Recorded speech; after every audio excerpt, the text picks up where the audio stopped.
안녕하세요. 집 걱정 없는 세상에서 달려온 최창우입니다. 오늘은 공공임대주택을 준비할 때 주의해야 할 점이 몇 가지 있는데요. 주의할 점에 대해서 공부를 해보겠습니다. 자, 화면에 제목이 실걱정 없는 사회입니다. 자, 제가 한번 붙여봤고요. 걱정 없는 사회가 되면 좋겠다. 분야별로 교육비, 의료비, 일자리, 생명안전 걱정 없는 사회, 그리고 무엇보다도 집 걱정 없는 사회가 되면 좋겠다. 이런 생각을 가지고 오늘 강의를 출발합니다. 저는 오늘 강의에서 핵심적인 내용이 무엇이냐 이렇게 물으시면 관심이 제일 중요하다 이렇게 대답을 하고 싶습니다. 무슨 관심이요? 이럴 수 있지 않습니까? 집에 대한 관심, 공공주택에 대한 관심, 이 관심을 가지면 어느새 집이 내 손에 들어와 있다. 달리 말하면 내가 공공주택 안에 들어가 있다 이렇게 말할 수도 있습니다. 본인의 문제인데 본인이 관심을 안 가지면 해결이 안 되지 않습니까? 본인의 집 문제도 본인이 관심을 안 가지면 누가 대신 관심을 가져주지는 않지 않습니까? 그래서 관심을 갖는 게 가장 중요하다. 우리가 사람을 사귈 때도 어떤 사람에 대해서 관심이 있으면 나름의 전략 전술을 여기까지 말하면 안 되나요? 나름의 생각을 가지고 만남을 시작하는 경우가 많지 않습니까? 그와 마찬가지로 관심을 가지고 공공주택을 알아볼 때 나한테 보다 빨리 공공주택이 다가온다. 그러니까 공공주택을 친구나 사람으로 생각을 하고 대하면 좋을 것 같다. 이런 생각을 말씀드리고요. 공공주택 유형 공부에서 공공주택 이름을 우리가 불러주자, 이름을 기억하자 이런 말씀을 드렸는데 오늘 한 번 더 강조하면서 다음으로 넘어가겠습니다. 그리고 또 하나 중요한 것은 주거 철학이 중요합니다. 나의 주거권에 대해서 관심을 가져야 그 주거권이 실현될 것 아닙니까? 주거 문제에 대해서 우리는 각자 알아서 하는 문제로 치부하는 사회에 살고 있습니다. 그게 아니라 주거 문제는, 집 문제는 권리의 문제다. 그래서 이 권리에 관심을 가질 때 권리를 실현하려면 내가 행동하고 움직여야 되겠구나, 내가 알아보고 내가 찾아 나서야 되겠구나 하는 생각을 하게 됩니다. 그리고 나의 공공주택만 중요한 게 아니라 남의 공공주택도 중요하고 나의 주거권만 중요한 게 아니라 남의 주거권도 중요하다. 이 생각을 하면 주거 문제 해결을 위해서 함께 노력할 것 아니겠습니까? 그렇게 되면 주거 문제가 더 빨리 해결이 된다. 우리 사회는 지금 공공 영역에 있어서 주거 문제가 굉장히 지금 어려움에 봉착해 있거든요. 그래서 그것을 넘어서려면 관심을 모든 시민이, 특히 주거 당사자가 관심을 가져야만 해결이 되고 나의 공공주택 문제도 해결이 된다. 이런 말씀을 드립니다. 그래서 주거권 철학 또는 주거 철학이 중요하다. 어떤 사회에서 어떤 방향을 생각을 하지 않고 나아간다 그러면 이 사회가 그냥 어떻게 될지 모릅니다. 우리 사회가 지금 좀 그런 면이 보이지 않습니까? 그래서 주거권 철학을 가지고 우리가 공공주택도 바라보자 이런 말씀을 드립니다. 자, 헌법 35조에도요. 국가가 해야 될 일을 밝히고 있습니다.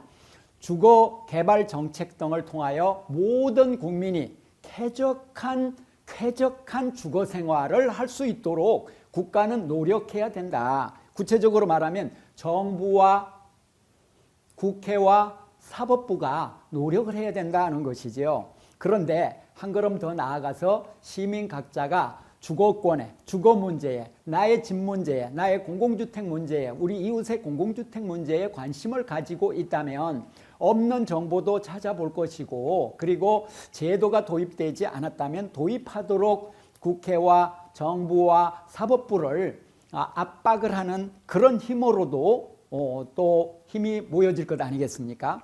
지금 현재 제도로는 전혀 틈이 없는데 공공주택이 지금보다 3배, 네덜란드 수준의 반 정도까지만 보급이 된다면 어지간한 정도의 생활에 어려움이 있는, 경제적으로 어려움에 있는 사람들은 다 공공주택에 들어갈 수가 있을 것이다. 그래서 이미 있는 정보는 정보대로 우리가 잘 파악해서 나의 주거권을 실현하고, 그리고 모두의 주거권을 위해서 목소리를 낼 때 나도 보다 좋은 환경에서, 나의 이웃도, 나의 또 자녀도, 나의 부모님도 좋은 환경에서 살 수 있지 않을까, 이런 생각을 해봅니다. 그래서 아까 맨 처음 얘기로 돌아가면 관심을 갖자. 서양 속담에 out of sight, out of mind 이런 말이 있거든요. 그러니까 out of sight은 시야 이런 뜻이잖아요. 그래서 시야에서 out of 벗어나면 out of mind, 마음에서 벗어난다. 그래서 우리가 공공주택을 시야 속에다가 항상 넣어놓고 그리고서 고민을 한다면, 그러면은 공공주택이 질도 더 좋아지고 또 규모도 더 커지고, 그리고 많은 공공주택이 보급이 되어서 우리 자녀들, 우리 이웃들, 우리 친구들, 우리 부모님들, 또 독거노인 이런 분들이 모두 행복한 주거 생활을 할 수가 있을 것이다. 이게 굉장히 빨리 가는 길이다. 이런 뜻이 담겨 있는 말씀이라고 생각합니다. 청약저축은 반드시 붙는다. 이것을 제가 오늘 아주 강조하고 싶습니다. 청약저축이 무엇이냐? 청약을 하기 위해서 저축을 하는 제도입니다. 간단하게 말씀드릴 수 있는 건데요. 청약저축 제도는 옛날에는 4가지나 있어갖고 굉장히 복잡했거든요. 그런데 지금은 하나로 통일되어 있습니다. 하나밖에 지금 제도가 없다, 이런 뜻이죠. 그래서 청약저축, 청약종합저축 뭐 이렇게 부르기도 하는데요. 이 청약저축을 들지 않으면 공공주택에 나는 안 들어가겠습니다 하는 말하고 똑같다, 이렇게 볼 수도 있습니다. 행복주택 같은 경우는요, 들어갈 때 사전에 청약저축을 들어야만 입주 계약과 잔금을 치르고 그 이후에 거주할 자유가 부여된다.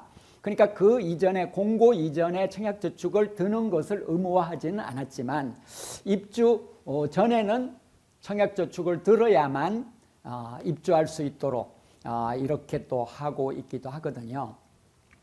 그리고 영구임대주택 같은 경우는 청약저축을 들어야 된다, 이렇게 되어 있지 않았었습니다. 그런데 최근에 짓는 영구임대주택은 1년에 한 3,000호씩 서울 아닌 곳에다 짓고 있긴 합니다만, 짓고 있는데 6개월 이상 된 청약저축이 있어야 된다, 이런 조건부로 사람들을 모집을 하는 그런 경우도 있습니다. 그래서 청약저축은 들어야 된다.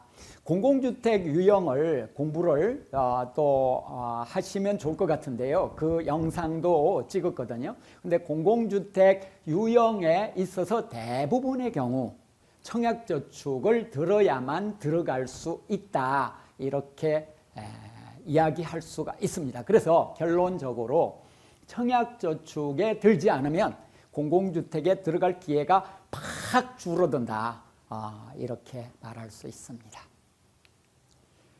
청약저축이 중요하다, 다시 한번 강조를 하겠습니다. 저는 주거복지센터에서 3년을 일한 적이 있습니다.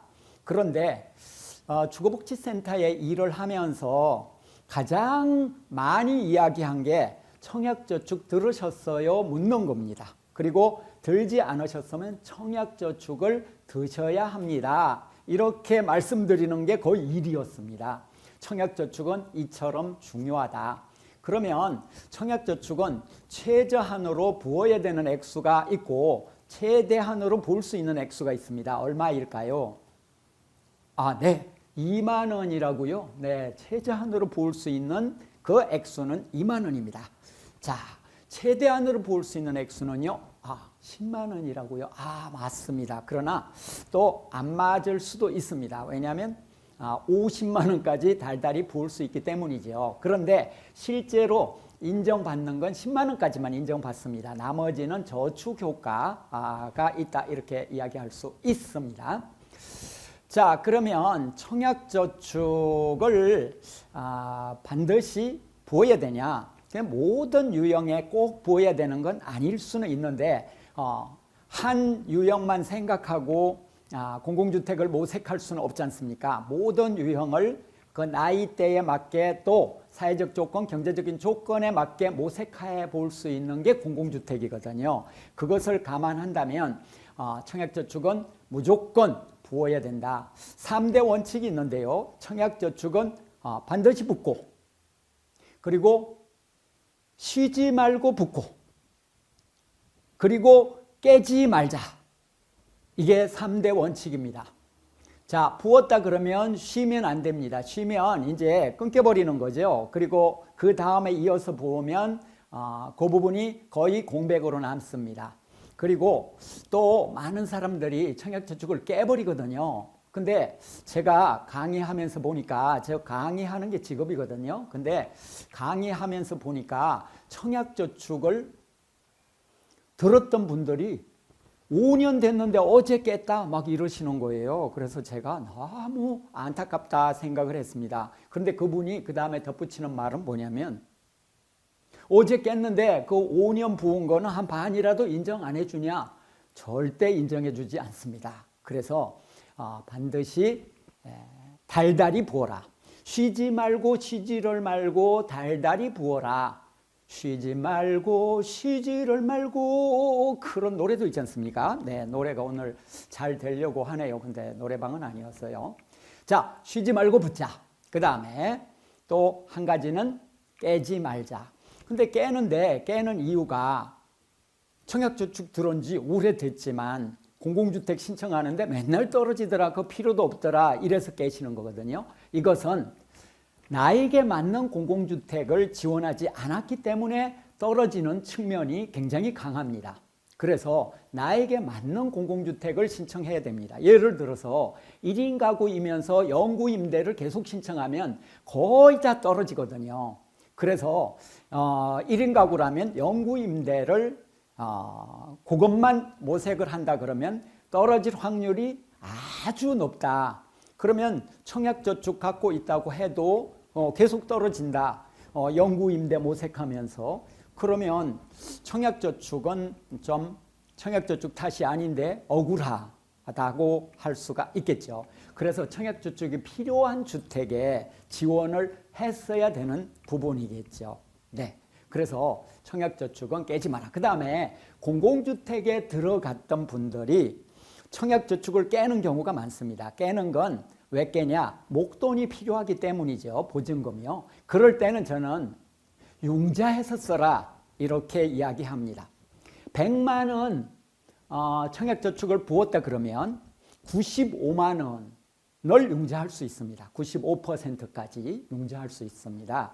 그러니까 100만 원어치의 청약저축을 부었다 그러면 95만 원을 융자받으면 5만 원만 넣어도 4년치 2만 원씩 붙는다고 할 때 4년치가 인정되는 거기 때문에 돈이 필요하면 융자해서 써라. 그런데 단지 신용불량자라고 불리는 분들, 은행에 추심을 당하는 그런 분들은 좀 곤란할 수가 있죠. 이제 그건 제도를 개혁을 해야 된다. 이제 이런 거고요. 일단 해약하지 말아야 된다 하는 걸 강조합니다. 그리고 공공주택 들어간 분들은 다른 공공주택을 또 알아봐야 되는 그럴 기회를 또 잡아야 되는 이런 문제가 있거든요. 내가 들어간 공공주택이 아주 좋은 공공주택이면 모르는데 가보니까 안 좋다든지, 그리고 그 이후에 또 환경이 바뀌어가지고 처음엔 2식구였는데 4식구로 바뀌었다 이렇게 되면, 그러면 청약저축이 또 있어야 다른 공공주택을 모색해 볼 수 있지 않겠습니까? 그래서 공공주택을 또 공공주택에 있으면서 알아볼 수가 있기 때문에 청약저축을 안 깨시는 게 좋다. 이런 말씀을 드립니다. 공공주택 유형을 익힐 필요가 있습니다. 지금 화면에 나와 있는 것처럼 전세임대, 재개발임대, 매입임대, 국민임대, 사회주택, 장기 안심주택, 10년 공공임대 막 그 이름이 많이 있지 않습니까? 이 이름에 대해서 기본적인 내용을 파악하려고 애를 쓰는 게 좀 필요하다. 이런 말씀을 이렇게 드리고요. 그래서 저런 다양한 형태의 공공주택이 있구나. 그러면은 이제 저 이름을 검색해 보는 방법도 있고요. 그리고 또 나름의 뭐 파악하는 방법은 또 주거복지센터에 또 연락을 해서 나에게 알맞는 공공주택이 어떤 게 있습니까? 이렇게 상담을 해볼 수도 있습니다. 그리고 LHSH공사에 전화해서 또 문자 서비스 해달라고 하면 문자가 또 오게 되니까요. 그런데요. 하나 또 중요한 것은 SH공사, LH공사 또는 마이홈 포털에 들어가셔서 공공주택 모집을 하는 그 모집 요강이 있습니다. 그 모집 요강을 다운받아 가지고 자세히 분석하고 살펴보면 공부가 많이 됩니다. 그래서 장기 안심주택은 어떤 주택이다 이런 거에 대해서 아주 자세하게 나와 있으니까 그것을 분석을 합니다. 몇 년 살아야 되고 또 식구 수는 또 몇 명이 있으면 또 이점이 있고 가점이 있고 그리고 또 청약은 보여야 되는지 안 보여야 되는지 이런 거 다 살펴보는 거지요. 자, 공공주택의 종류, 이것은 공공주택 유형에서 그 영상에서 공부를 했기 때문에 이건 간단하게 넘어가겠습니다. 이와 같이 여러 가지 공공주택 형태가 있다. 뭐 20가지 나열하려면 나열할 수 있는데 이 10가지가 저소득층 내지 힘들게 사는 사람이 접근할 수 있는 주택이다. 이런 말씀 드립니다. 재개발 임대 점수 기준은 뭐 이렇게 나와 있는데요. 재개발 임대 다시 앞에 잠깐 가보겠습니다. 재개발 임대는 소득 50% 이하 계층에게 공급을 한다. 이렇게 되어 있습니다. 그래서 이 재개발 임대는 수급권자나 한부모 가정이거나 장애인 세대이거나 뭐 이런 특별한 조건을 필요로 하지 않고 소득이 낮으면 되는 거기 때문에 모색을 해보면 좋아서 재개발 임대 모집한 이런 점수를 여기다 제가 옮겨 적어 봤습니다. 이것은 공고문을 요약해 놓은 것입니다. 자, 한 지역에 가능하면 오래 산다. 자, 조금 전에 재개발 임대 공고문 가지고 다시 이야기를 해보겠습니다. 자, 거주 기간을 점수화했는데요. 1번 5년 이상 살았다고 하면 3점. 3년 이상 살았다고 하면 2점, 1년 이상 살았다고 하면 1점, 1년 미만 살았다고 하면 점수가 없습니다. 그래서 한 지역에 오래 산다면 그러면 재개발 임대 들어가는데 훨씬 유리하죠. 재개발 임대는 서울시 안에서만 살면 됩니다. 경기도로 가거나 아니면 전라도 뭐 이런 데로 이사 가지 말고 서울에서 동대문구에서 중랑구로 뭐 이런 식으로 이사 가는 것은 상관이 없습니다. 주택마다 그건 다 또 다릅니다. 자치구 안에만 또 살아야 되는 것도 있고요. 근데 재개발 임대는 그냥 서울 전역에 어떤 곳에 옮겨 살아도 괜찮다. 이제 이런 말씀 드리고요. 자, 그래서 한 지역에 가능하면 오래 산다. 이것은 뭐 영구 임대나 또는 매입 임대나 전세 임대나 다 한 지역에 오래 살았는지 안 살았는지 이것을 보게 됩니다. 취약계층 매입 임대 이런 경우 또는 전세 임대 같은 경우는 또 좀 다릅니다만 대부분의 경우 한 지역에 오래 살았다 하는 것을 나름의 기준으로 보고 있다는 것이고요. 소득 규정에 대해서 정확히 공부한다. 소득 규정은 두 가지로 나눌 수 있습니다. 하나는 평균 소득이고 하나는 중위 소득인데요. 평균 소득이 높을까요? 중위 소득이 높을까요? 평균 소득은 그야말로 우리나라 일하는 사람들의 가구의 소득을 평균 낸 것입니다. 중위 소득은 국민들 가구가 11가구가 있다면 가운데 가구, 그러니까 6번째. 우리 국민이 세 가구가 있다 그러면 가운데 가구, 그러니까 두 번째, 그죠? 두 번째 가구의 소득을 중위소득이라고 합니다. 그러니까 중위소득은 그냥 중간소득이라고 생각해도 좋으시겠죠. 자, 이 두 가지를 잘 알고 계셔야 공공주택에 접근하는데 좋습니다. 그래서 간단하게만 한번 보겠습니다. 자, 평균 소득은 1인 가구가 299만 원, 2인 가구는 450점 넘고요. 3인 가구는 620만 원이 좀 넘습니다. 그거의 반이면 이제 저기 지금 영상에 나와 있는 대로 그죠? 149, 228, 312 이렇게 가구원 수별로 소득이 계산이 되죠. 70%도 마찬가지입니다. 이와 같이 구분이 되는데 공공주택은 평균 소득 50% 이하에게 공급하는 주택도 있고 평균 소득 70% 이하 계층에게만 공급하는 주택도 있고 평균 소득 100% 이하 계층에게만 공급하는 주택도 있습니다. 그래서 평균 소득을 잘 아시는 게 필요하죠. 그리고 그게 공공주택과 어떻게 연관이 되는지 이것을 공부하는 게 필요합니다. 자, 중위소득은 보면 평균소득보다 좀 낮지 않습니까? 자, 평균소득은 1인 가구 299만 원, 대략 한 300대잖아요. 그렇죠? 그런데 중위소득은 보면 1인 가구 182만 원이니까 그래서 상당히 차이가 나지 않습니까? 자, 이 중위소득을 공부할 필요가 있습니다. 중위소득을 공부해야 이 다음에 통합공공임대주택이라고 하는 것을 또 공부할 수 있거든요.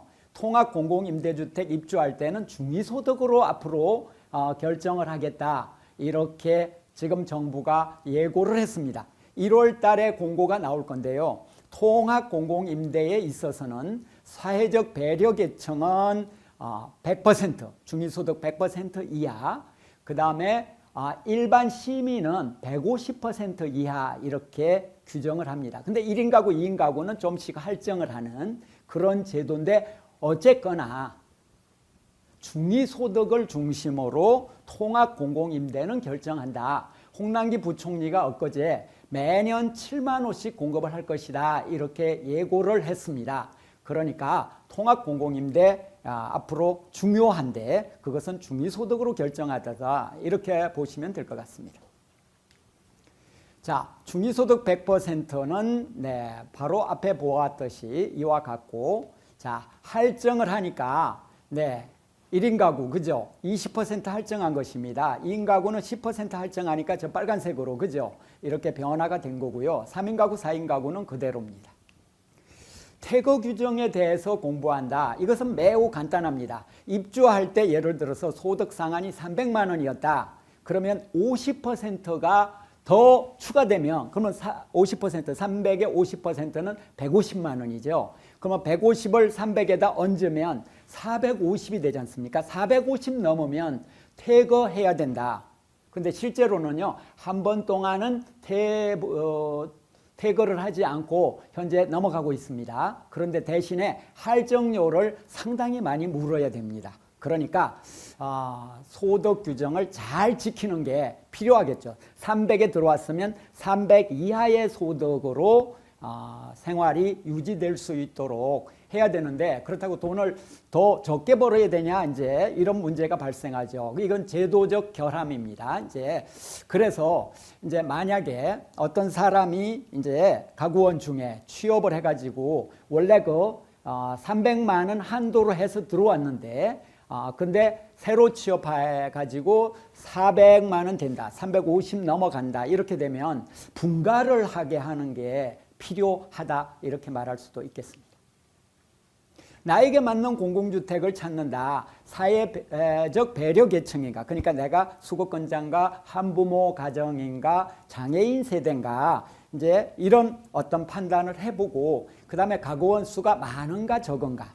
미성년자가 많은가 적은가 이제 또는 없는가 이런 판단을 해보고요. 소득이 내가 좀 높은가 낮은가 그 다음에 청약저축 횟수가 또 얼마 안 되는가 나는 가입도 안 했는가 아니면 청약저축 횟수가 매우 많은가 이제 이런 거에 따라서 그 공공주택에 대한 접근의 길이 다르다. 그래서 꼼꼼히 공부하려면 아까도 말씀드렸지만 공공주택 모집 공고문을 다운받아 가지고 자꾸 분석해 보는 게 좋고요. 그리고 공공주택 유형 공부에서 개략적으로 설명한 내용을 참고하시면 좋을 것 같습니다. 1순위 미달한 곳을 노려라. 재개발 임대 2순위 모집이라든지 이런 정보를 주목을 해서 알아보는 방법이 있습니다. 청년 전세 임대 3순위 모집이 있었는데요. 이 3순위 모집한 이 공고문을 한번 다운받아서 자세히 이렇게 살펴보시면 좋을 것 같습니다. 그 내용을 좀 요약해 놓은 거니까요. 참고하시면 좋을 것 같습니다. 공공임대주택 거주자도 공공임대주택을 신청할 수가 있습니다. 같은 유형의 공공주택을 신청할 때는 감점이 되는 경우는 있지만 거의 문을 열어놨다고 볼 수가 있습니다. 그래서 공공주택 거주하면서 더 좋은 공공주택, 현재 내가 살고 있는 공공주택에 만족하면 그곳에 계속 살면 되지만 여러 가지 문제점이 있거나 나의 가족 구성원이 많아져서 좁아서 살 수가 없다. 이런 경우에 더 넓은 곳으로 가야 되지 않습니까? 그러려고 하면 청약저축을 일단 깨지 않고 계속 부었다 그러면 옮기기가 한결 수월하겠지요. 그죠? 그리고 공공주택에 있으면서 다른 공공주택 알아보는 거 절대 안 되는 걸로 생각하시는 분이 꽤 많습니다. 근데 그렇지 않습니다. 그래서 공공주택을 알아볼 수 있기 때문에 그런 가능성을 두고 생각을 해보면 좋을 것 같습니다. 신청서 쓸 때 중복 신청하지 않습니다. 가족 구성원이 중복해서 신청해도 안 되고요. 직계가족을 의미합니다. 그 다음에 내용을 정확하게 또 써야 됩니다. 그리고 또 같은 유형인데 두 군데에다 신청하면 안 됩니다. 재개발 임대인데 종암동에 있는 재개발 임대도 신청하고 또 양천구 또 신정동에 있는 곳도 신청하고 이러면 안 된다는 것이죠. 그러면 둘 다 탈락합니다. 청약저축 납입 횟수는 보통 은행에서 정확히 확인할 수 있고 홈페이지 들어가도 확인을 할 수 있습니다. 이것을 정확하게 적으셔야 됩니다. 그래서 정확하게 적기 어려움은 때로는 주거복지센터 같은 곳에서 도움을 주는 경우도 있습니다. 공공주택 구성원이 이사 갈 때 이제 저희 단체에 하나의 그 민원이 호소하는 그런 전화가 왔는데요. 그것은 노인분들이 살고 계신데 영구 임대에서 나가라 이런 통보가 왔다는 것입니다. 이제 우리가 알아보니까 그 집의 아들이 분가하면서 결혼을 하고 그런데 결혼하면서 집을 샀는데 그 집이 문제가 된다는 것입니다. 왜 문제가 되냐? 분가하는 건 좋은데 분가하고 나서 주민등록을 옮겨야 되는데 옮기지 않고 그대로 주민등록을 원래 살던 곳 이곳에다 남겨놓고 갔기 때문에 부모님이 이사 가야 되는 이런 사태가 생겼습니다. 그래서 2주 안에 옮겨야 된다 이렇게 되어 있는데요. 앞으로는 그냥 다음 날에 바로 옮기시면 이런 일은 없을 것으로 생각이 듭니다. 자, 시민단체에 이렇게 연락이 와서 우리가 이제 그쪽하고 이렇게 알아봤더니 하여간에 이분들이 지금 상황이 안 좋으니까 최대한 늦게 퇴거하도록 노력을 하겠다. 국민임대 소개하도록 노력하겠다. 이런 답을 받긴 받았습니다. 네, 시민 여러분들도 그런 요청을 하면 아마도 좀 더 고려하지 않을까 싶긴 한데 주민등록을 옮기셔야 됩니다. 자, 정보만이 살 길이다. 정보를 정확하게 접하는 거. 그래서 일일이 이제 하나하나 정보보다는 어떻게 정보를 찾는가 하는 게 중요합니다. 정보를 정확하게 알아야 접근을 하죠. 그죠? 내비게이션이 있어가지고 이곳저곳 가는 것처럼 우리는 정보에 접근할 수 있어야 됩니다. 누가 접근하겠습니까? 선생님들 스스로, 나 스스로 접근을 해야 그 길이 열리겠죠. 주거정보는 어디서 얻나? 마이홈 포털이라고 하는 지금 핸드폰에 즉시 치시면 마이홈이 나옵니다. 그래서 마이홈에 들어가면 어떤 공공주택을 모집을 하는지 다 알 수가 있습니다. 주거복지센터는 서울자치구에 이곳저곳에 다 있기 때문에 주거복지센터에 연락을 해서 공공주택 정보를 얻을 수가 있습니다. 이런 공공주택 나오면 연락을 해주세요 하면 이렇게 해줄 수 있습니다. SH공사, LH공사 콜센터에 전화를 해서 다산 콜센터로 전화를 하면 바로 연결도 합니다. 전화를 하셔서 나의 궁금한 공공주택 정보를 연락을 해달라. 그러면 3가지 유형에 대해서 연락을 해줍니다. 그래서 공공주택 유형 공부가 굉장히 중요하다. 이렇게 말할 수가 있습니다. 자, 오늘은 공공주택 준비할 때 주의할 점에 대해서 살펴보았습니다. 무엇보다도 중요한 것은 관심을 갖는 것. 나의 문제에, 나의 집의 문제, 나의 공공주택에 대해서 관심을 갖고 이웃의 집의 문제 또 이웃의 공공주택에 대해서 관심을 갖는 게 중요하다. 이런 말씀 드리면서 오늘 마무리를 하겠습니다. 대단히 감사합니다.